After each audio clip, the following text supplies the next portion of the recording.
As Peyton Watson gets more minutes, it becomes even more clear to Nuggets fans everywhere just how much potential this guy has. He has the potential, in my eyes, to be a multiple-time all-defensive team member with his crazy athleticism and his 7-foot wingspan. However, his potential wasn't always this clear. Back in college in UCLA, Peyton Watson averaged just 3 points in 12 minutes off the bench for the Bruins. If you saw these stats that are next to me right now, and you were a GM in the 2022 draft, would you pick this guy in the first round?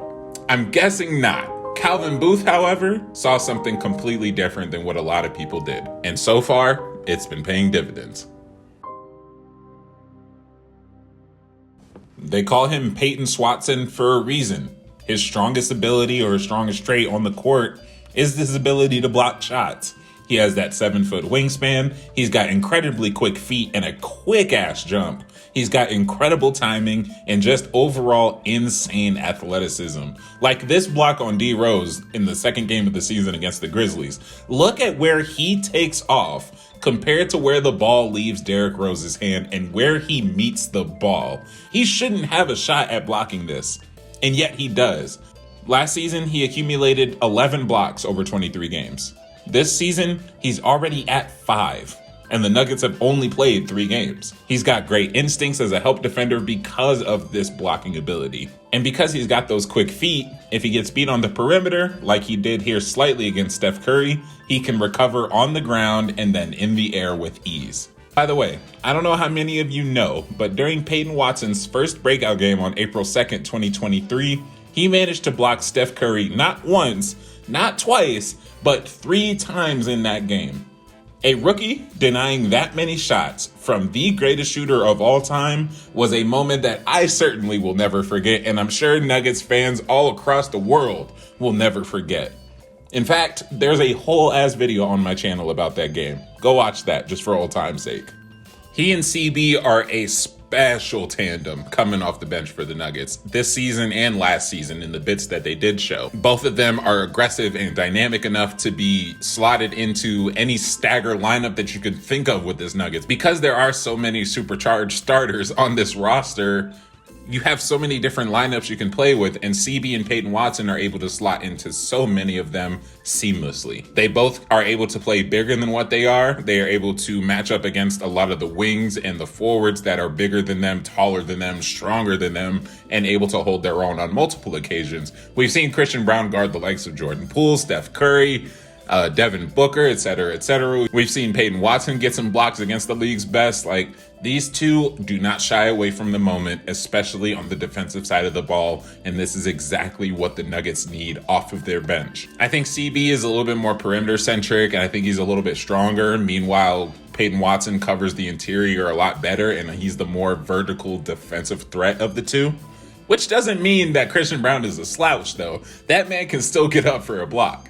When talking about the defensive abilities of these two, I'm talking about traits as switch defenders and how they allow the Denver Nuggets backup unit to be able to play switch and be able to, focus on getting out in transition and getting buckets based on their defense as opposed to having to set up in the half court where they don't have that many shot creators or playmakers and struggling to get buckets that way. Instead, they focus a lot on the defensive side of the ball. CB and Peyton Watson are at the front end of that, and they provide a lot for that switching defense. They both play a lot bigger than what they are. They're both tasked with guarding wings that are normally going to be bigger, stronger, and taller than they are, and they both manage to hold their ground against the league's best. When talking about Peyton Watson specifically and how he fits with the Denver Nuggets on defense, he provides so much defense even in a non-switching scheme because, like I said, he is good at fighting around screens. He is aggressive enough at getting to the ball wherever he is on the court. He is where the ball is at all times. You see a lot of these traits if you watch him closely on the court, and those traits specifically, not even just the blocks, but him being able to put himself in those positions to get those blocks, to make a defensive stop or make a defensive play. Those are the things that make me really happy, and those are the things that give me a lot of hope for his potential moving forward.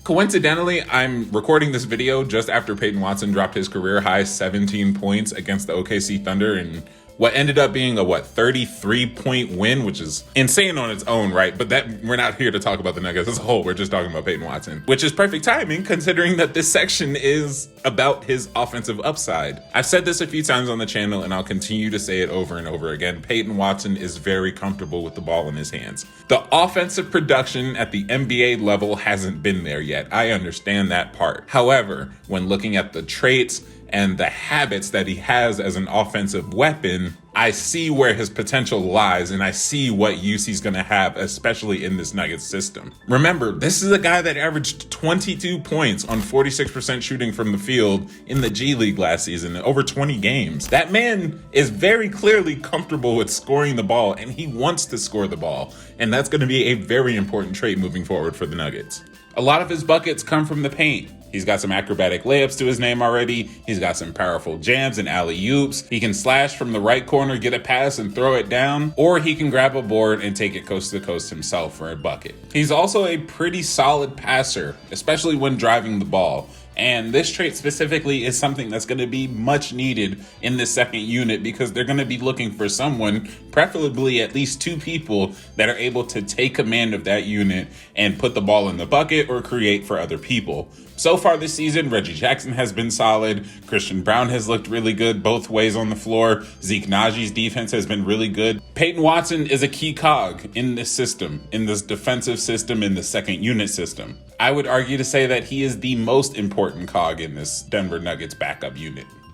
Peyton Watson, when talking about his full potential as a player compared to the rest of the Nuggets bench pieces, is the piece. He is the piece that may have already alleviated the skill loss of Bruce Brown. He's the piece that may be able to play some spot minutes when the team needs him to next to the starters. He can fill minutes, he can fill archetypal needs for the Nuggets on a moment's notice because he can fill so many different roles within the system. He can be an off-ball cutter and a scorer for lineups where Jokic and MPJ are the offensive focal points. He can be the tertiary or secondary ball handler for a second unit that has just Jamal or just Reggie Jackson on the floor. He has the ability to be the switch favoring power forward in lineups with Zeke Najee at the center so that the Nuggets can play switch and the Nuggets can get on run and the Nuggets can play much better defense. He is the piece. He is the cog. All in all, Peyton Watson is looking to be a really impactful piece for the Nuggets bench this season. And so far, I would say so good. The Nuggets are definitely going to need it moving forward anyway, so it's great that it's showing up this early. The season is long, and people are going to miss some games, and when those minutes and opportunities shows up, is Peyton Watson going to be able to take advantage and keep on capitalizing with his potential and his prowess? I think so. Let me know what you think.